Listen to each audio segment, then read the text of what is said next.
seja bem-vindo a esse vídeo. Caso você ainda não me conheça, meu nome é Ana Luísa, eu sou médica, residente em psiquiatria e tô aqui para desmistificar a saúde mental. Hoje eu tô com uma convidada muito especial e a gente vai falar um pouquinho sobre luto e mais especificamente sobre luto por alguém que suicidou. Então é um tema muito delicado, mas eu tô com uma pessoa muito especial e que tem muita propriedade para falar nesse tema. Se apresenta um pouquinho pro pessoal, Vitória. Ei, gente, tudo bem? Meu nome é Vitória, eu sou psicóloga clínica, mestranda no FJF. Eu também criei um projeto chamado Nenhuma Ideia Vale Uma Vida, que visa difundir conhecimento sobre luto e pós-venção do suicídio. E também sou sobrevivente lutada pelo suicídio do meu pai há 15 anos. Você ia comentar um pouquinho como que foi esse processo do luto pra você? Olha, eu falo que quando a gente começa a falar um pouquinho que o luto por suicídio é diferente de o luto sobre outras causas de morte, eu falo que eu tive isso como uma experiência própria. Porque quando o meu pai morreu, me contaram que ele tinha morrido sobre uma outra causa de morte. E aí eu fiquei 4 anos da minha vida vivendo esse luto como se fosse de uma outra causa de morte, até que eu descobri realmente o que aconteceu. E aí eu falo que o sentimento que eu tive foi como se ele tivesse morrido outra vez. Caraca.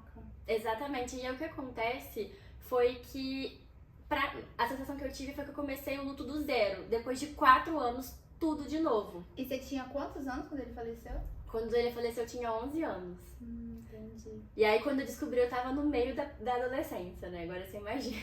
É um processo complicado, né? Exatamente. Mas que você ressignificou também. Ah, com certeza. Tanto que você tá hoje fazendo o trabalho que você faz. Exatamente. Certo. Então, eu queria perguntar, assim, pra gente começar um pouquinho, você acha que o luto por suicídio é um luto diferente? Como eu te falei, na verdade eu tenho certeza. Mas o que acontece, assim, né? Primeiro que não existe uma questão da gente ficar comparando qual luto que é pior, qual luto que dói mais. Sim. Porque, na verdade, o luto que dói mais é aquele que a gente tá sentindo. Sim, Né? com certeza. Mas, na verdade, né, a gente vai vendo nas pesquisas que elas vão mostrando que é o seguinte. O enlutado por suicídio, além de viver tudo que um luto por uma causa, entre aspas, natural vai viver, ele vai viver também uma série de questões que geralmente não estão presentes quando se vive um luto por suicídio. Não, e até penso, assim, às vezes na questão de... Deve ter uma questão de contar ou não contar, né? Com certeza. Por exemplo, inclusive na minha vivência, eu demorei anos para poder contar para as pessoas sobre a real causa da morte do meu pai. Né? Eu não me sentia preparada, não me sentia segura, eu ficava achando que as pessoas iriam julgar a causa da morte dele, julgar minha família, me julgar, né? E inclusive isso é uma questão do luto por suicídio, que a gente tende a viver o luto de uma forma mais isolada, com medo do estigma, do julgamento, a raiva, que é mais preponderante também na vivência do luto por suicídio, e a busca incessante dos porquês. Caraca. E uma coisa que uma vez eu ouvi numa palestra que eu achei muito interessante foi que o palestrante falou assim, né, que da mesma forma como um oncologista não consegue prevenir todas as mortes por câncer, um psiquiatra nunca vai, vamos colocar um psicólogo, né, um psiquiatra, um psicólogo nunca vai conseguir evitar todas as mortes por suicídio. E eu acho que uma coisa que pega muito é isso, né, porque de certa forma as pessoas têm essa ideia dos porquês, né, se eu tivesse feito algo diferente, será que o resultado seria o mesmo, né? E como que vem muito dessa culpa e até uma culpa muito inapropriada, né? Como se, quando a gente fala de suicídio, a gente fala de multifatorial, né? Uma coisa multifatorial, tem um monte de fator envolvido. E às vezes, realmente, grande parte da dificuldade vem disso, né? E se eu tivesse feito alguma coisa diferente? Mas se você tá vivendo, tá passando por isso, saiba que não tem nenhuma garantia que se você tivesse feito algo diferente, as coisas estariam diferentes, né? Isso não é sua culpa. Eu acho que é muito importante que você saia desse vídeo com essa mensagem, assim, né? Você acha? Eu acho que a gente acaba criando uma noção de que a gente tem mais poder sobre a vida do outro que realmente a gente tem, sabe? E aí eu acho que pega. E realmente, quem dá a garantia pra gente de que se a gente realmente tivesse feito algo diferente, o desfecho não seria o mesmo? Porque a gente não tem controle sobre essas variáveis. E é o que eu sempre falo, a nossa imaginação, ela é muito mais fértil do que a realidade. Sim. Então, quem me garante que aquilo que eu imaginei realmente vai fazer uma diferença? Sim. E até quando a gente fala, por exemplo, né, 97% dos suicídios são por transtornos psiquiátricos ativos. Só que não necessariamente o fato da gente estar tratando esse transtorno psiquiátrico é uma garantia 100% de que aquilo não pode acontecer. Justamente porque o suicídio ele é multifatorial. Então quando a gente fala assim, ah, fulano morreu de suicídio por conta disso, na verdade não é. Sim. Na verdade são vários fatores interagindo, né? Fatores biopsicossocioespirituais interagindo que vão fazer com que a gente esteja em risco ou não. E não dá pra gente ser simplista também, né? Não. E apontar uma coisa única e falar, a culpa é disso daqui. Com certeza. E pronto. Sim. E tem um termo muito legal que você usa, né? Que é o sobrevivente enlutado por suicídio. Me conta um pouquinho dessa definição, assim. Como que é isso? Esse termo ele foi criado pelo Schneemann, que ele é um suicidologista moderno, né? Que a gente vai falar que é o seguinte... as pessoas que estão vivendo luto por suicídio, inicialmente elas precisam sobreviver a essa perda, sabe? Como a gente tá entendendo que ela é uma perda muito difícil, primeiro esse lutado ele precisa sobreviver a essa perda. Interessante. Né? Exatamente. E aí acaba que a gente fala, né, de sobrevivente lutado por suicídio, que vão ser as pessoas então que tiveram sua vida impactada por um suicídio, né? Seja psicologicamente, emocionalmente, financeiramente, enfim, de diversas formas que elas tiveram essa vida impactada. Então pode ser familiar, amigo de trabalho, amigo, psicólogo, psiquiatra, pessoas que estavam convivendo com uma pessoa que morreu por suicídio e teve a sua vida impactada por essa perda. Sim. E é muito delicado, né? Como que essa perda perpassa, assim. Eu já perdi uma paciente por suicídio e foi muito essas buscas dos porquês também, né? Dá uma sensação de, será que se eu tivesse feito alguma coisa diferente? Será que eu tivesse mexido na medicação? Será que eu tivesse marcado ela mais perto? É uma coisa muito delicada pra gente mesmo, né? Muito difícil pra gente. Até mesmo enquanto profissional de saúde, da área de saúde mental, a gente já fica se questionando, a gente já fica buscando um pouco dessas justificativas, fica imaginando um familiar mesmo, né? De alguém que estava ali dentro da sua casa, e que você, não sei, uma sensação que você não sabe muito bem o que estava passando pela cabeça da pessoa. E você acha que, no caso, né, do sobrevivente lutado por suicídio, passa por uma questão de perdão, assim, de perdoar?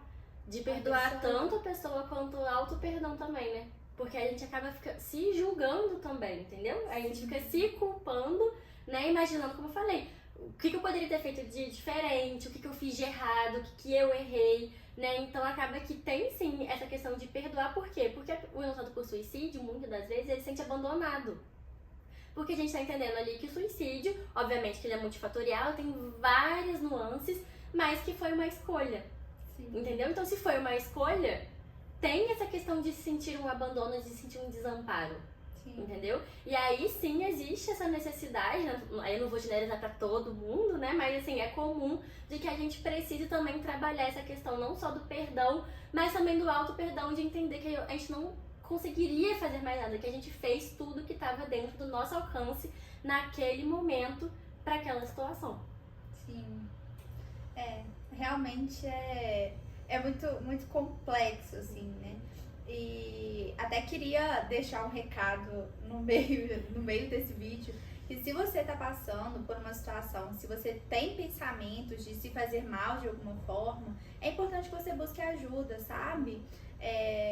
A gente falou que não é garantia que essa ajuda vai resolver tudo de certa forma, mas é muito importante que você tenha um lugar para falar sobre isso, né? Até porque a gente ainda tem essa ideia que falar sobre pensamentos de morte aumenta o risco de morte, mas a gente sabe que é totalmente o contrário.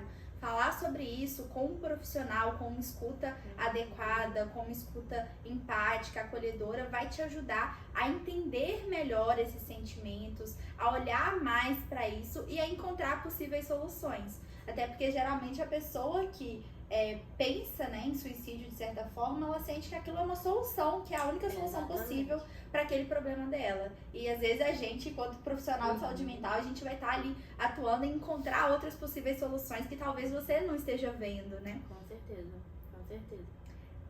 Eu queria também falar um pouquinho, que você falasse um pouquinho sobre a pós-venção do suicídio. Como que é isso? Então, é muito interessante porque a gente sabe que um lutador por suicídio, ele acaba entrando num grupo de risco para tentativa de suicídio, né? E aí, o Schneiderman também, que é esse suicidologista moderno, ele fala o seguinte, que a pós-venção é a prevenção para os enlutados por suicídio. O que seria isso, então? Na verdade, são todos os cuidados que a gente vai ter com alguém que perdeu o ente querido por suicídio.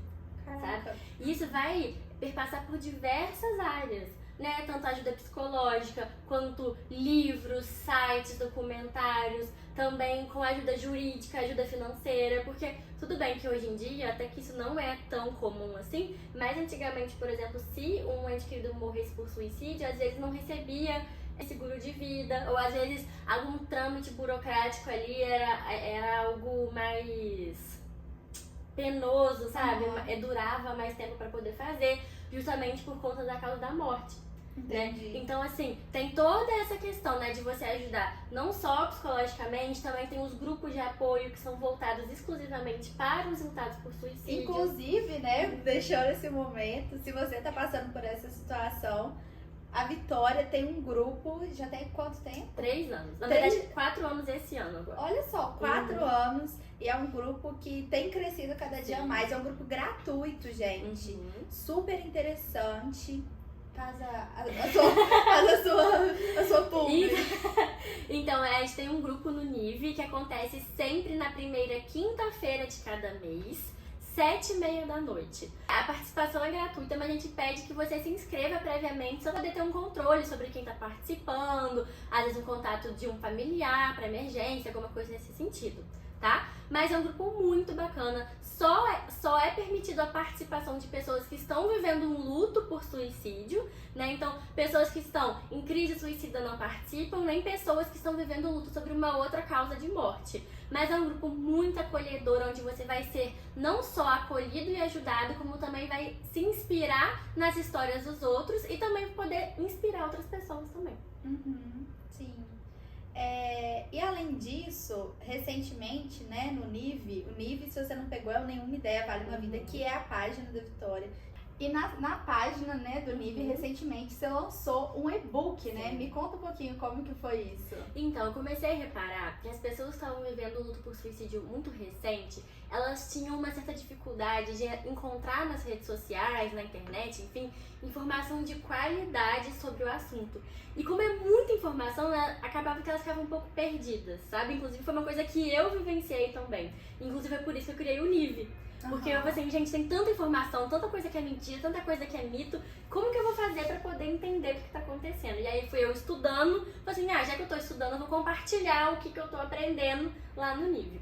Mas voltando, né, ao e-book, foi assim, então, vendo, né, os próprios enlutados do nosso grupo de apoio, que eu percebi que assim, gente, a gente precisa ter um guia inicial, como se fosse um manual de como começar a viver tudo, né, que o luto por suicídio vem acarretar pra gente. E aí eu criei, então, esse e-book, que é de sobrevivente para sobrevivente, seu guia na vivência do luto por suicídio, que vai ser realmente um pontapé inicial para você saber, né, onde buscar informação, quais são as questões iniciais, por exemplo, da montanha-russa do luto por suicídio, se a gente vai falar ou não para as crianças em relação à causa da morte, como que a gente explica, questões também sobre o que eu posso ler, o que eu posso assistir, o que eu posso fazer em relação a isso, como que eu posso honrar e perpetuar a memória desse ente querido. Então, assim, ele vai pincelar literalmente de tudo um pouquinho em relação nesse pontapé inicial para que você consiga entender um pouquinho mais o que é o luto por suicídio, entender também que você não tá sozinho, né? E aí também buscar, né, de uma forma guiada essa ajuda, né, e essa ressignificação também. Sim. Eu acho que o mais importante nesse momento, se você tá passando por uma situação dessas, é você saber que você não tá sozinho, né? Você saber que existem inúmeras formas de você encontrar ajuda, de você encontrar uma escuta, né? Seja através do grupo de apoio a pessoas, né, sobreviventes enlutados por suicídio da Vitória, né? Que é um grupo gratuito, coordenado por ela, que é uma psicóloga, né? Então você vê que é realmente uma fonte de apoio muito importante, e até mesmo avaliar a necessidade de uma psicoterapia individual, né? De um acompanhamento psiquiátrico, de acordo com a demanda que você for apresentando. Mas mais importante de tudo é você saber que isso não aconteceu só com você, tem pessoas que já viveram isso, já conseguiram ressignificar isso de alguma forma, né? A Vitória é uma pessoa que fez um trabalho muito bonito de ressignificação disso. E também saber que você tem uma luzinha no fim do túnel, sabe? Que tem muita coisa ainda que vai acontecer na sua vida, que apesar de tudo tá meio nebuloso agora, né? Tendo um auxílio profissional, as coisas vão se encaminhar de alguma forma e você vai conseguir passar por esse processo de uma forma mais não fácil, né? Mas passar de uma forma mais branda. De uma forma mais branda, certo? Então, onde que as pessoas te encontram, Vitória? Elas me encontram no Instagram, né? @nenhumaideia-vale-uma-vida. Certo. E eu também tô no Instagram, Ana Luísa C. Marchetti. Se você gostou desse vídeo, dá o joinha, já se inscreve no canal que sempre tem informações de qualidade sobre saúde mental e compartilha esse vídeo com alguém que possa gostar também. Beijo e até a próxima! Tchau!